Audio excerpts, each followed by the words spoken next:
Train yourself to become super sensitive to phase issues. An easy way to do this is if you have a monitor controller that enables you to flip the phase of either the left or right channel, or load a utility plugin in your DAW such as Gain in Logic that lets you achieve the same result. Then listen on speakers and move your head around in the listening position. Had a few kids, bought a new house, promised you heaven but it never did work out. Got a new job, moved uptown. I bought you everything you never questioned why. It's pretty horrible. Also note that this doesn't work on headphones. One very good reason why you shouldn't mix solely on headphones unless you're using a mastering engineer who works predominantly on speakers and will be able to pick up on any potential phase problems that you might have going on in your mix. Phase can be responsible for all kinds of issues in your productions and in your room as well. Peaks, nulls, things cancelling out, instruments disappearing when you listen in mono, and a weedy sound from anything recorded with more than one microphone can almost always be attributed to a phase problem. And yes, there are plugins that can identify phase issues and sort them out for you, but it's far better to train your ears to identify them yourself and get to know what something out of phase sounds like. Let's take a guitar part that was recorded with two microphones, and we can hear that each mic in isolation sounds great, but when they're mixed together, the guitar sounds super thin.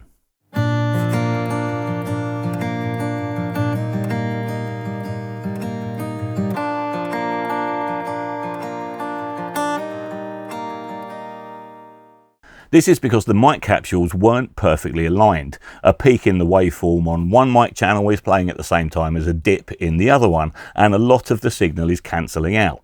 If we drag one of the audio files and match them up, the post-production equivalent of lining the capsules up,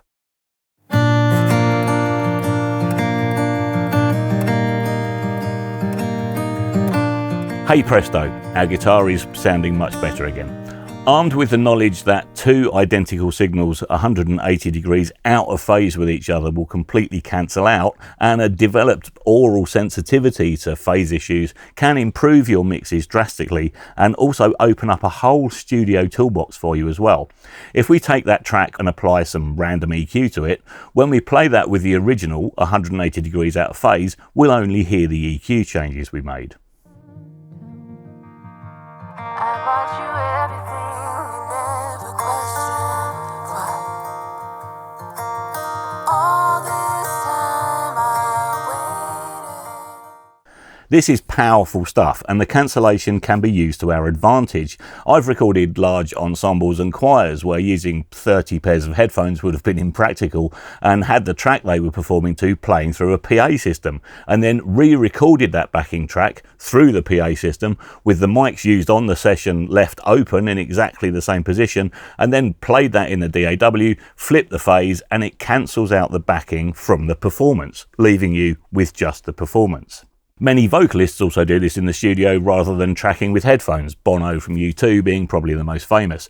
They will perform their vocal take in the control room with the track blasting out of the monitors, then the engineer will re-record that backing track alone at exactly the same level through the mic, used at exactly the same level and position, and then flip the phase to make the backing track spill from the monitors in the vocal mic disappear, leaving you with a largely clean vocal. So develop a sensitivity to phase issues and then use that knowledge and awareness to fix issues in your mix, and to your advantage when it comes to tracking, or if you're trying to pin down the precise difference between two similar sounding sources. Thanks again for watching, and you'll see us tomorrow.